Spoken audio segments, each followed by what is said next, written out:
Hello, everyone, and welcome to Snap Take. This is Glazer of Snap Judgments, the official podcast of Marvel Snap Zone. We have White Widow Week. Nico, one of my favorite cards of Marvel Snap, is also out. We are hoping that we can give you the best advice possible on whether or not you should open for White Widow.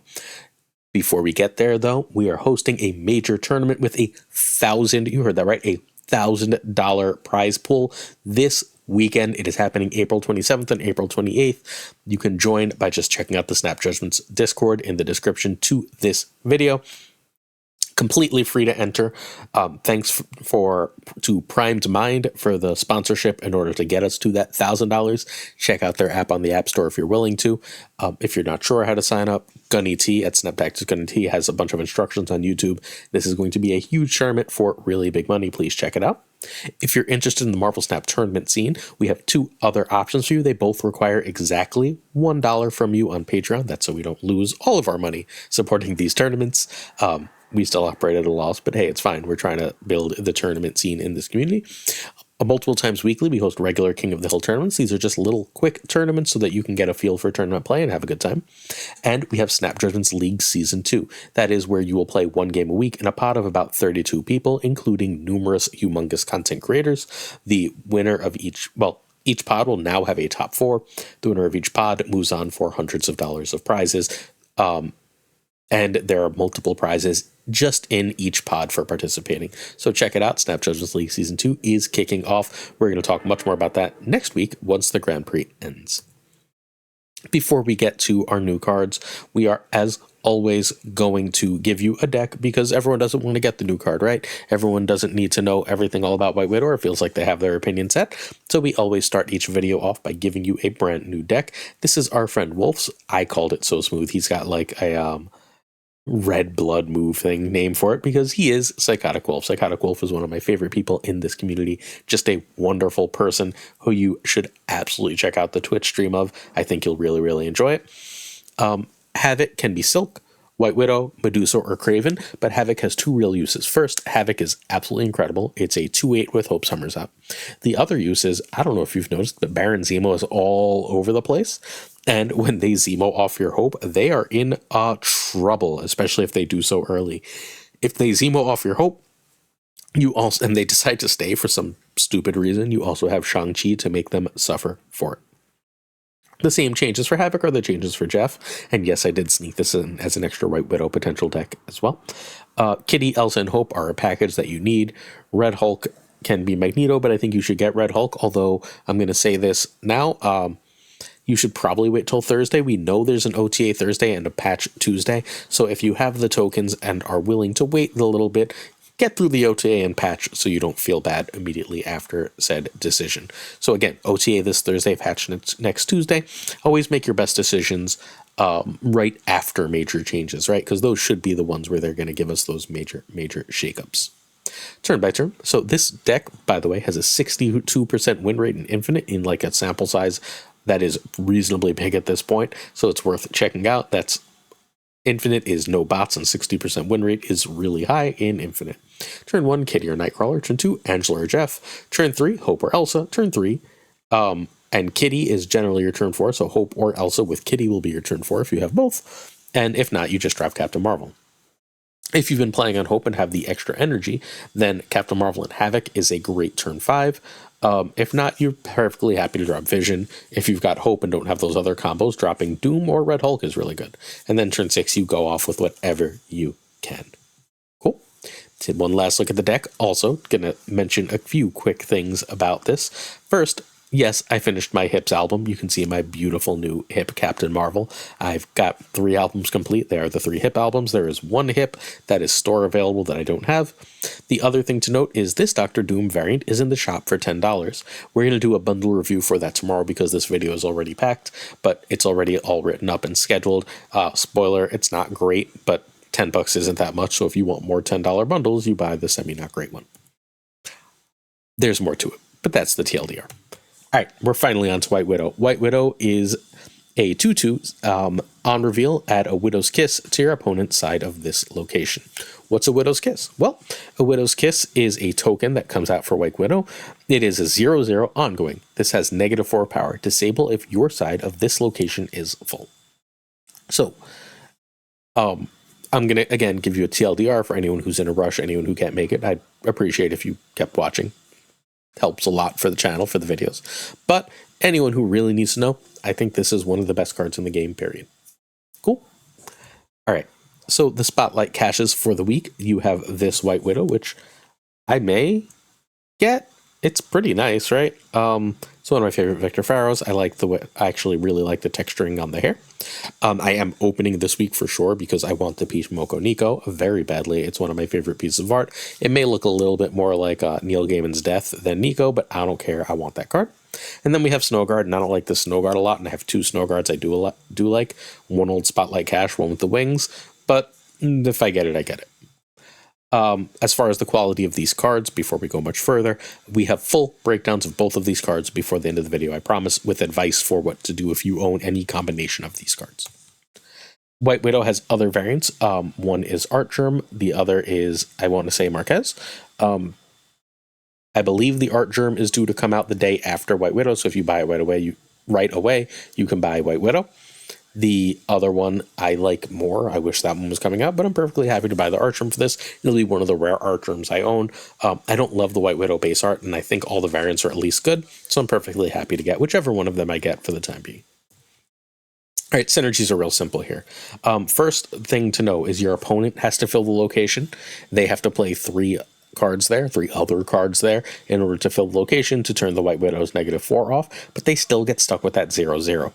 They can pump it, you can Red Guardian it by accident, all these other things can happen. They can use Luke Cage and not fill the location. All of that is true. So because they have to fill the location, though, she works really well with Spider-Man, Polaris, Cannonball, Stegron, and maybe Jean. If Cannonball destroys, it'll still fill the location, but now they have 2 0 power things there, so you're kind of okay. But the others all remove a card as long as there is space. You can play her in one spot and then Jean somewhere else in the next spot, making it really hard for your opponent to fill that location. Junk, I think, is going to be a problem. She can also be good in bounce. Maybe she brings bounce back because doing this multiple times seems like an absolute nightmare for opponents. And it feels like Luke and Destroyer are going to be everywhere, so this is likely to be White Widow's worst week. Now, next thing we do is I show you a whole bunch of decks for White Widow from various creators, so you get a nice big sampling of the things you can do with her. If these decks don't work for you, if you don't have the card collection level but do want to get the card, check either the Marvel Snap Zone Discord or the Snap Judgment Slate Discord and drop me a line, at PulseGlazer, and I will happily help you build a deck. All right, our first deck is from Drewberry, the king of unreleased Marvel Snap content, with his Junk Queens list. Drewberry has this card covered with a lot more detail on mechanics, if that's what you're interested in. We cover more lists than Drewberry. So Drewberry has this list that is basically saying, okay, how do I get the most junk out of this card? You use Grandmaster, you got the Green Goblin and the Debris also. You've got a Nihilist for if your opponent tries to answer you. A Nihilist is a good way to answer White Widow. And you've got the Cannonball to make sure our location doesn't seem filled. This list seems really cool. I also featured it because it's really, really, really rare to see in a Nihilist list that doesn't bother with Sentry, and I thought that was pretty cool.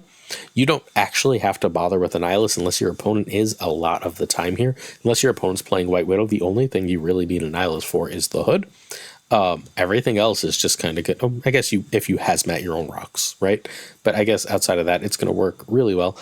Selene is completely Selene and Nebula are like a bajillion% optional for this list. Although I don't know if I'd play it without the other cards. All right, next up we have Docty's Location Control. Docty is another brilliant player who does new card content. He's also the single best person I know at predicting the quality of new cards. So if you're interested in learning how good a card is before release, Docty's content is where I would go. You just put in Docty space snap into YouTube and he's going to pop right up for you. This is a nice way to say, I can, if I White Widow and Storm, you're probably not going to be able to fill that location, right? And then I've just played a ton of power there. If I do that and then I Jean elsewhere, we're in real good shape. This has the Jean White Widow combo I mentioned earlier. War Machine lets you get around any negative restrictions. And you have Nebula and Star-Lord and Gamora as just big power plays at below rate when you know where your opponent's going to play. And you do a lot of work with this deck and knowing where your opponent's going to play. It's really, really cool, especially when they can play only one thing and you can just go wider and go right around them. Next up, we have Ankh. Ankh is a creator that I'm newer to, but seems to do really, really good new card content. Our friend Guest's video is a little late. It's Guest Gaming will have a video out about this card, but it's going to be a little later. So our friend Ankh has a deck called Black and White. This is playing both the Widows, which I think is pretty cool. And that's why I chose this one. This is our standard junk, but this one runs some good old Galactus stuff. You can throw like a Ghost Spider in here if you want a White Widow and then use a Galactus to pull it over, but whatever. Basically, what you want to do is get your opponent to play like a negative card or have a negative card like Green Goblin or Hobgoblin, and then you get to Galactus that lane. It seems really, really good. You can also just win through the Annihilus game plan as usual. I think this is cool. Again, might need Ghost Spider, might not, but might need Ghost Spider. And if it doesn't, though, this is going to just go to town. Next up, Safety Blade made a Bounce Hawk. This is a Bounce Darkhawk list. We've got another similar version of this later. I think this is really strong. This is, obviously, I love Bounce, where I'm going to start playing the card. Putting multiple 0-4s or even 0-0s on your opponent's side of the board for free seems pretty good. I mean, I guess for 3 energy with Beast seems pretty good. You can trigger Angela with this. You can, yeah.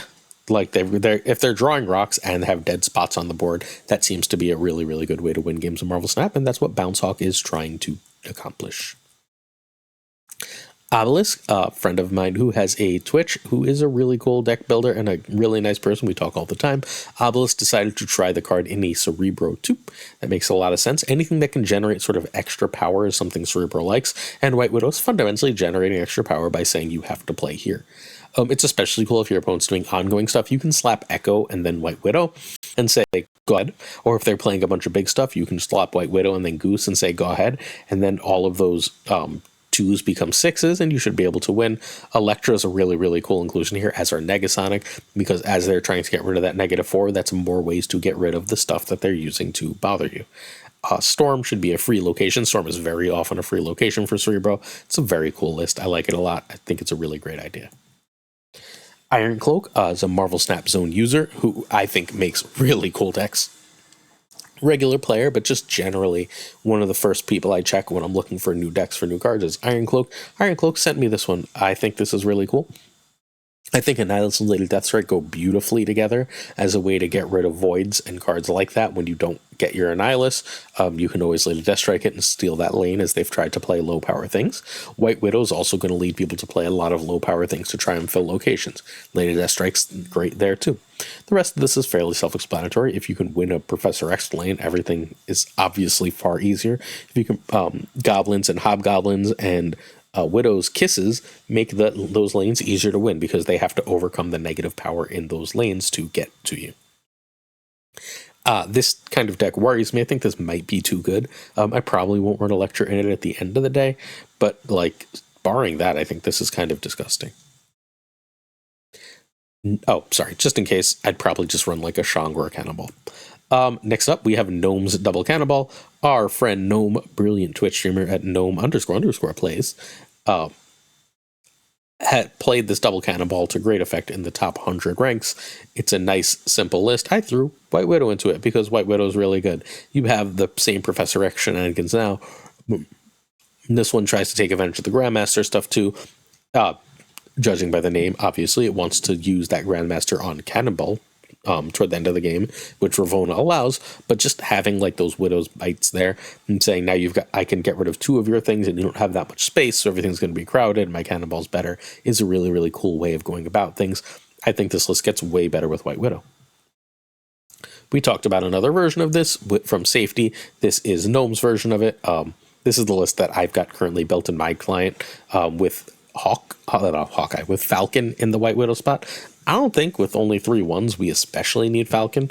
Beast is probably enough, and Annihilus is enough to get rid of Hood, and the other ones don't really need to bounce. It's fine if they do, right? Like, you're fine, especially with that extra Korg, but they don't super need to bounce. So I think this is a really cool take on it, and it's got the Red Hulk as just eye drop big thing to end the turn, which is always really good.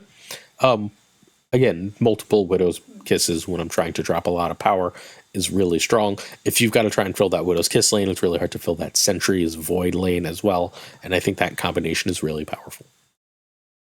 This is a Pixie junk list. I'm not sure who's this. Oh, this is the Polaris one. This is the Hoogland version. I believe the the Polaris version specifically is Jeff Hoogland's. So the Hoogland version is basically it says I go Pixie, I go Mobius. You don't know what the hell I'm going to do the rest of the game. And if I don't do that, then I just have the same basic Annihilus Red Hulk package that so many of these decks do.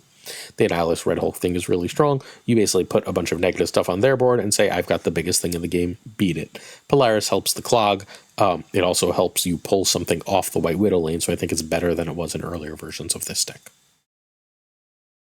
Avazord, we've been talking about this list a ton. It's quite expensive, but if you got US Agent, this is exactly where I would start. I also wanted to show a Lady Deathstrike deck that didn't have Annihilus. So this deck is one that really takes advantage of there being 7 turns. I think Magic is badly overplayed right now and often ends up backfiring on the person who's playing it, but this version is really good. Man-Thing and US Agent will not affect the Widow's Kiss. 0 cost cards or cards that cost more than 6 are not affected, but they're trying to fill that Widow's Kiss location, usually with cheap stuff, so Man-Thing is great. You can also end up red guarding in another location, like US Agent, wherever they put their big things. All these cards have massive power, especially after a Dr. Octopus, where you can sort of pick your own way to win the game. This is really cool, and I think this is going to be really great. Widow's replacing Jeff here. I think that's going to be the competition in a lot of decks. It's going to be like, do I run White Widow or do I run Jeff? Which is the better pick for this version of the deck? I think this is the last deck. This is Silky Move deck. This is a nice, simple Silk deck, much like the first one we looked at, but this one's a little more straightforward. I threw Cannonball in over Vision. You're perfectly welcome to run Vision or Stegron there. Basically, what you're trying to do is get Angela and Kraven reasonably big so that they can win the game, and then you slap Red Hulk or Cannonball in to lock things up, or Shang-Chi as the case may be. Cannonball's here for me over Vision because Cannonball helps make that White Widow -4 unexpectedly, as does Spider-Man. Either one of those are absolutely game-winning and powerful cards. I also like this one because it doesn't run Hope Summers, and a lot of these decks are running Hope Summers, so I wanted to give you an option that didn't have Hope. This is, again, reasonably similar to that very first deck we looked at, with a little more tech specifically for the White Widow card.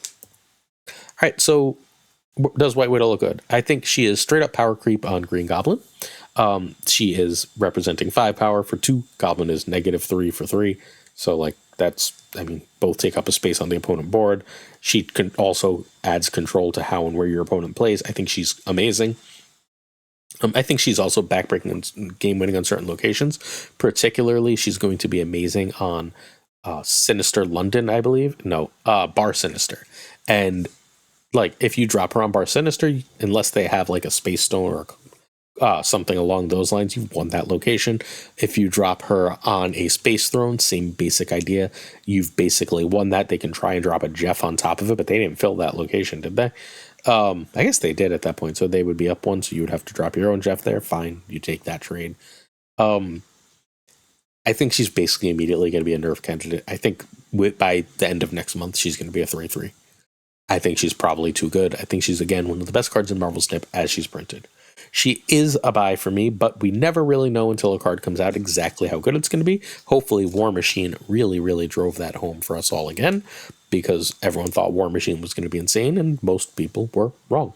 As always, we're going to check back Friday and then Monday.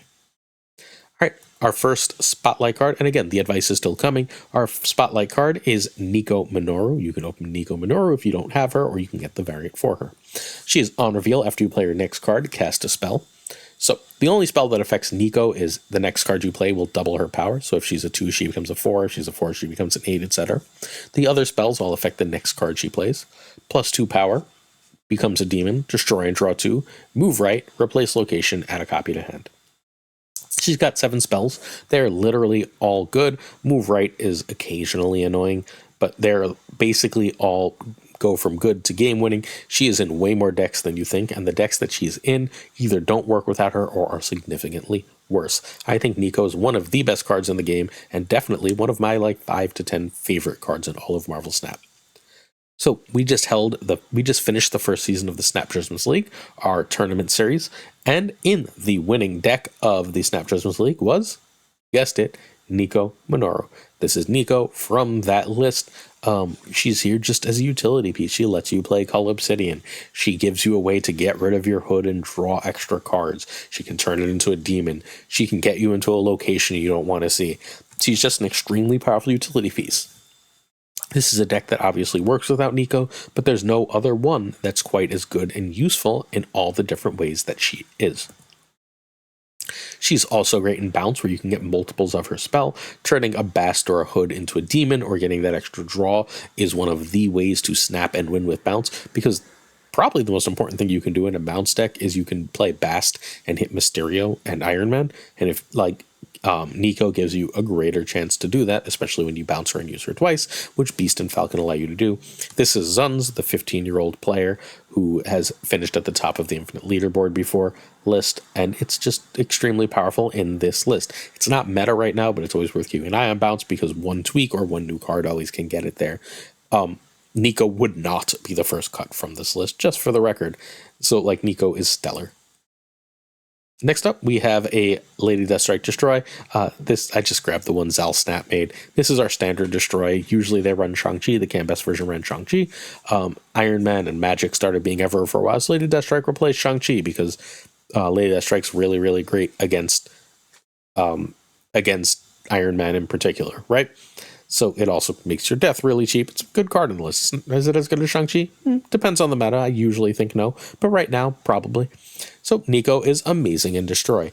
The Destroy and Draw 2 is utterly amazing. You can turn a Forge into a Demon to really power up your Null type idea. And just the +2 power on Deadpool is stellar, as anyone who did the original Forge Deadpool knows.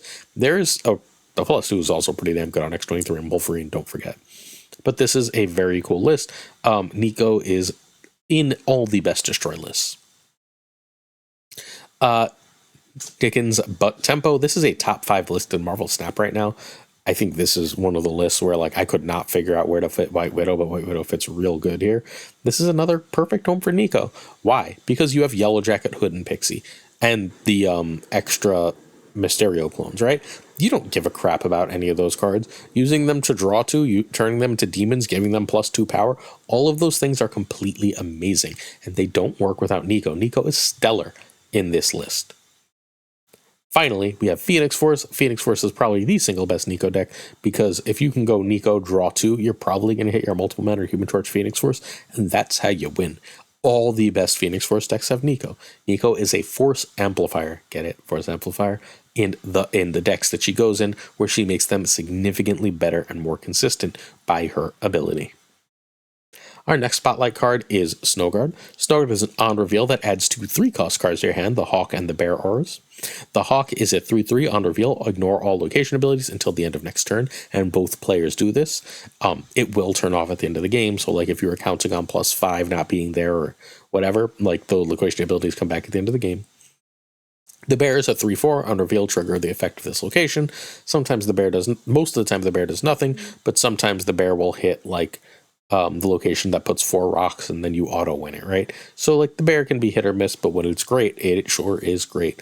Snowguard is a 1/2 that puts 2 3s in your hand, though, which is the most important part. The Hawk is amazing. You might have seen a lot of Magic lately. Having an on-demand answer for that is stellar. Making your opponent have to play around it is never easy for them. It's never an easy choice. Snowguard goes in Loki decks. It doesn't super go anywhere else, but it goes in Loki decks. You see a Loki deck, it's made better by Snowguard. I can't even remember the last Loki deck that didn't run Snowguard. It is way too good in Loki. So the current either number 2 or number 3 ranked player is Tanjo. Tanjo plays a lot of things, but mostly Loki. Tanjo is a Loki lover. This is Tanjo's Loki list. I don't think Red Guardian's, and I think that's supposed to be Cosmo, and this is the version I changed last week to try out Red Guardian. But this is a top 5 list in Marvel Snap. It's absolutely stellar and insanely strong. So if you would like to try out that Snowguard, this is one Loki list. Sizer hit number 3 with this list and is currently, I want to say, number 7. Hey, Sizer. Hope you're doing well today. It's another great Loki list, right? Guess what? Another great Loki list runs Snowguard. This one's built more around disrupting what your opponent wants to do with Cosmo, Juggernaut, and Mobius, but it's just another Loki list, and every Loki list runs Snowguard. We're going to look at an updated version of this one tomorrow. This is FAK Crazy, the number 1 player in Marvel Snap. Got an Infinity ticket with this version of Loki. Snowguard is in it. Snowguard is in every Loki deck. If you have Loki, you should have Snowguard. All right. See what I said? If you have Loki, you need Snowguard. If you have Loki and intend to ever play Loki decks, you need Snowguard. Snowguard is the ultimate high series priority for Loki decks. I don't think anything else is really close. Mockingbird is absolutely stellar as a high series card for Loki, but you're fine with Devil Dino. There is no good replacement for Snowguard. You're stuck playing Maria Hill, who is fine but way worse. Nico is a very common card that can be hard to replace. If you need either, I think you're just safe opening for, and obviously if you have Loki, I think you're just safe opening for White Widow like today, right now as you're watching this video. But if you have both of those cards or you don't have Loki, I think you're better off waiting until Friday for White Widow to make sure she's actually good. Friday, when we cover weekend mission decks, as always, we're going to cover Loki. We're going to cover White Widow at length and make sure that she's worth grabbing. All good? That is my advice. Hopefully you listen and enjoy. Certain tiers of support for our channel on Patreon come with on-air support. These are our most ardent supporters, and I'd like to reach out and give each and every one of them a thanks. We've got Abigail Giesler, Mandatory Burnout, Cables, David G. Wingfield, Direwolf, LAB, Fawthorn Newman, check him out on YouTube, Good Dog Gamer, Inc., Jay Navarrete, J.D. McDonaldino, Keratix Lee, Koire, Pyrophoros, The Goat Seeker, Denman Falcon, Doku, Philip Rakovich, Haplo, Kenny Loggins, Rob Silverman, Juan Diego Lebed, The Bizza, X-Force V, Skippy G, Tommy Nyquist, Snap Judgments League Season 1 winner, check yesterday's video, Black Dahlia, The Great Kazoo, Jessica Gamble, Ryan Wood, Kev C. Hoda, Luna Chris, Louis Antunes, Mod Supreme Models, Fuzzy Dunlap, Spectrum X, Hoot, Matt H, DJ Mikey Hijinks, NoFlex, Ocularis, Craig Sterry, Pretty Chill, Seamus, Spike Jones, Two Ties, The Pirate King Tucker, The Homie Min, and of course Gunny T, where the T stands for Happy New Card Day all. I think White Widow is going to be great. I think you should wait if you don't need the other cards. I think you should subscribe to the channel. We've got the most comprehensive Marvel Snap content anywhere. Hit us up on Patreon if you're already subbed and want to support more.